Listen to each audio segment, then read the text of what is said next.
Hey, good morning, everybody. Bill Faith here. Welcome back to STR Unfiltered. It's early. Why I'm doing this early, I have no idea. Just been on about a 35 hour road trip um, to Montana and Illinois looking at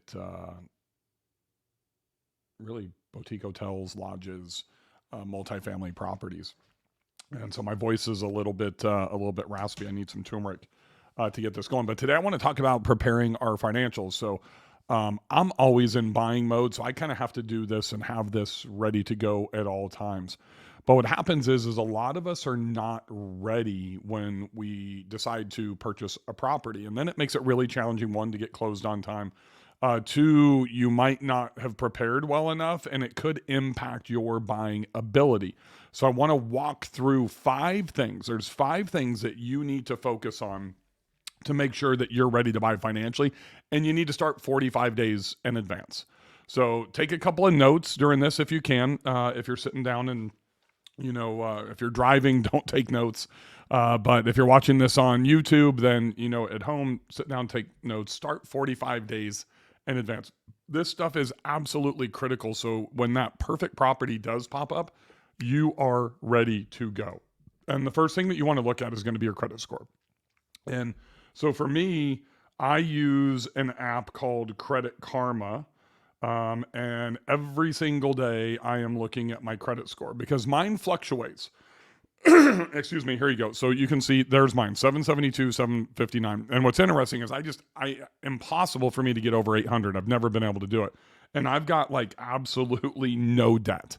Like literally almost no debt. I have a property. That's not true. I was probably hovering around 785 to 790. And then I bought my first property on a second home loan. And this is really one of the first mistakes that people make. They go in and especially if you guys are new and you're just getting started or you have one or two properties, even if you're a high income W-2 earner, don't go do everything on second home loans. That's what all the people are telling you to do in this industry. I completely disagree because then you blow out your DTI right off the bat and you have no buying power. Then you're stuck with one type of loan, and that's a DSCR product that has higher interest rates, prepayment penalties, all the shit that goes along with it. You can't just walk in and get a commercial loan with 50%, 60% DTI because even though you're doing a commercial and you're going to do it in an LLC, you still have to PG that. That means you're still going to personally guarantee that. They're still going to pull your credit every 6 months. They're still going to look at your DTI. They're going to look at your debt to income ratio. You still personally have to be the one to be able to personally guarantee that and pay that back. They're not going to look at Air DNA revenue like a DSCR is. It's still on your DTI. We're going to get to that in just a second, but this all starts with your credit score. So the reason that there's also Credit Sesame. So I use Credit Karma. There's Credit Sesame. I kind of hover around this, but I literally went from 772 down to like 712. So I dipped below that 725 because I'm spending a good thirty to $50,000 a week on my credit card. So I try to pay it off 2 to 3 times a week, and I use three fundamental credit cards. I use an Amex Platinum. For like this business, it's almost all Amex Platinum. I have a United card because now I'm flying United a lot to go to Montana and to the West Coast as opposed to Southwest. And I use that for certain properties. And then I have a Southwest card that I really use for personal travel. And so the Southwest card is here. I've got American Express and I've got United. So I can pull up my Chase account at any given time on my app and see exactly how much I owe. And if I see something that's on there that I owe, then I'm going to pay it off. So you can see right here, I just got back from a trip and I've got a $300 balance on my Southwest and a $4,200 balance on my Chase card. So I will pay this off as soon as we get done, just in case it pulls. Now, knowing when that credit card company is going to pull is something that's really important. It never seems to be on the exact same day. That's what makes it a little bit challenging. So I know that my Southwest card usually pulls on the 13th or the 14th of every month. My Chase, the other Chase card, the United card, typically pulls on the 4th, 5th. So since 5th is Friday, and then you got the 6th and 7th on Saturday and Sunday, I'm going to make sure that that is completely paid off. And if I can, I'll prepay some pendings on Friday, just in case that thing pulls automatically over the weekend and something's sitting there.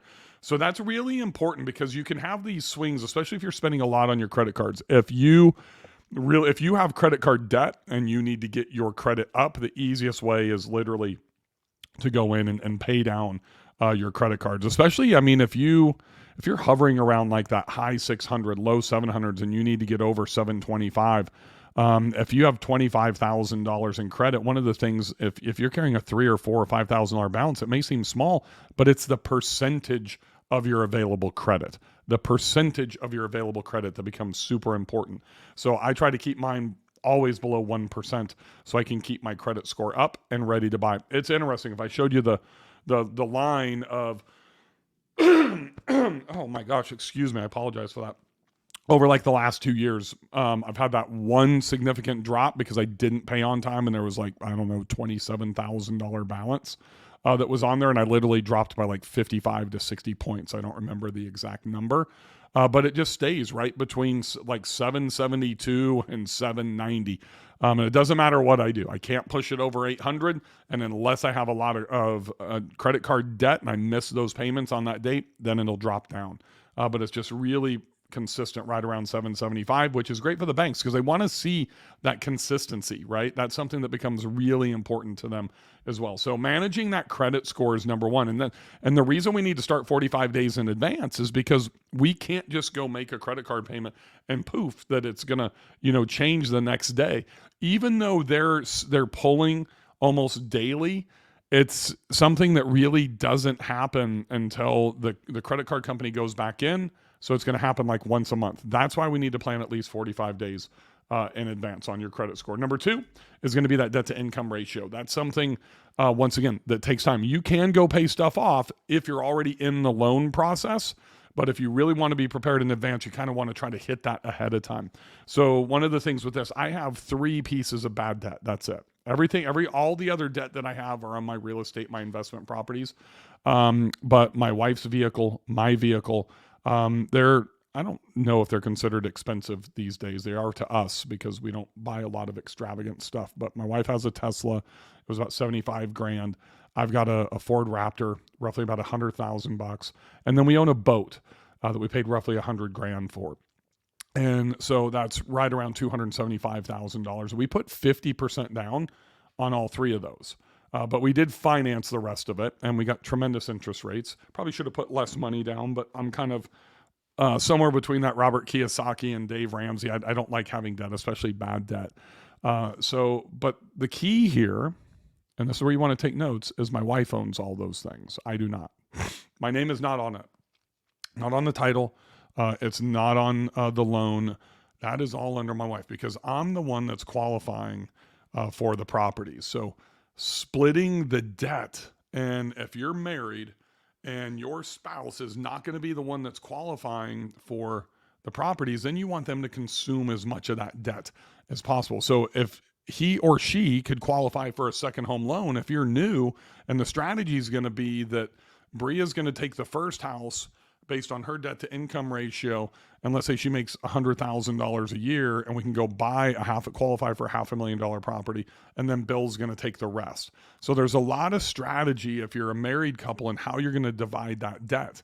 And just make sure that you really understand where both of you are from a DTI standpoint, where both of you are from a credit standpoint, both of you are from a PFS standpoint, and then make those decisions. This is part of like literally planning 3 deals in advance, of building out our life plan. This is why it's so important. We can't just shotgun and go property to property. We're not going to be able to execute that. So that debt to income ratio is critical. And the other thing is really knowing what your percentage of debt to income is, because a lot of people think, oh, well, hey, if I'm at 35%, I can go buy, and I make $300,000 a year, I can go buy $1 million property. Well, you're going to finance $800,000. Rates have increased. You really need to understand what that PITI is going to cost you. Or if you're doing an interest only, whatever that is, let's just say it's $5,000. Well, that could put you over the 40% ratio. And the qualifications are going to be different for a commercial loan versus a Fannie and Freddie, a traditional second home, vacation home mortgage. So you need to understand all of that and really manage these first 2, the credit card and the debt to income ratio.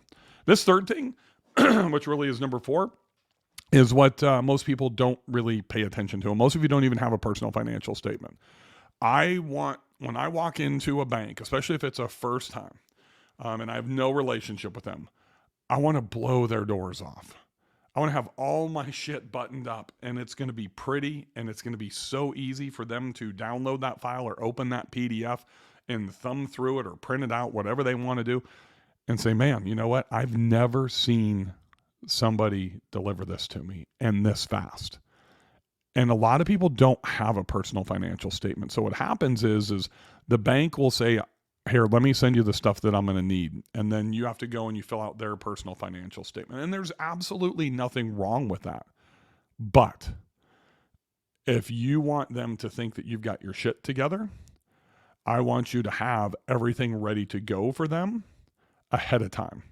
So you let them know what your current credit score is on the phone or in person. Show them your credit karma, your credit, your TransUnion, whatever that is. Tell them that you know what your debt to income ratio is. Look, I make X. Here's my debt. Here's what my DTI is currently. Here's what I'm looking to purchase. Hand them the contract. Here's the deal. Here's what I'm looking for. I'm looking for a 30-year, 20-year at this interest rate, And by the way, here's my personal financial statement. If you really want to get cheeky with it, make sure you have 3 years tax returns, not 2. Actually, we'll go back to LeBron. Not 1, not 2. We're talking about 3. 3 years tax returns. They're probably going to ask you for 2, but show them 3. And specifically the most up-to-date year. Like if you made more money like I did in 2022 than you did in 2021 and more in 2021 than I did in 2020, I'm going to show them the run rate so they see that my earnings keep going up, right? All of that is packaged together and you deliver that immediately. So have that on your thumb drive. Have that saved into a Google Drive folder, a Dropbox folder. Oh, hey, Bob, hang on 1 second. Let me send this to you. What's your email address? You have that ready, Bill? Nobody's ever walked in here and had all that stuff ready. That's the first impression that goes along with having a PFS. Now, on your PFS, the other thing that you really need to understand, this goes back to your debt to income ratio, is understand that when you make an investment, and a lot of you right now have, filed an extension as I have on the tax returns.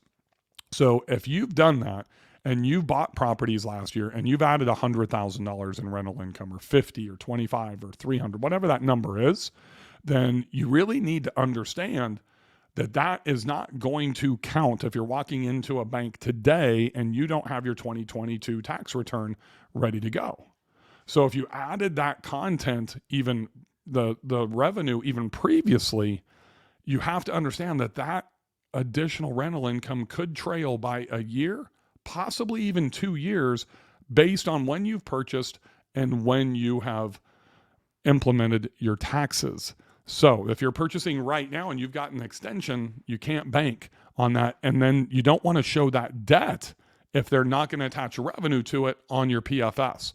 So you have to, if you're buying through a second home or a traditional Fannie Freddie is, and you're personally on that loan. But if that's in an LLC, then you may not want to show that on your PFS because you could have a line item of $500,000 or $1 million in debt, but you have no income associated with that. And that's going to absolutely tank your DTI.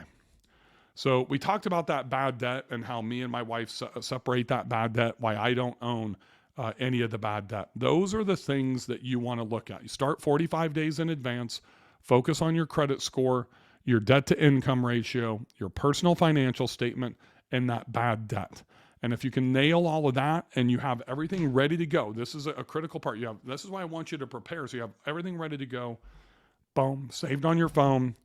Even if you're going to walk into a bank, have it in a manila folder and just hand it to them and give them the electronic copy because that first impression is going to do everything. Remember, that's the sales rep. In most cases, that person is not making the decision. That person is going to become your sales rep. So hopefully this has been valuable for you. I've got something new that I'm doing every Sunday. If you guys have not seen this, if you want to join the Superhost Sundays, it's every Sunday morning.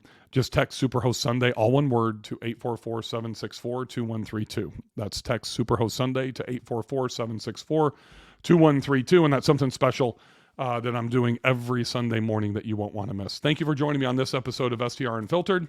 I'll see you guys next time. Happy hosting, everybody.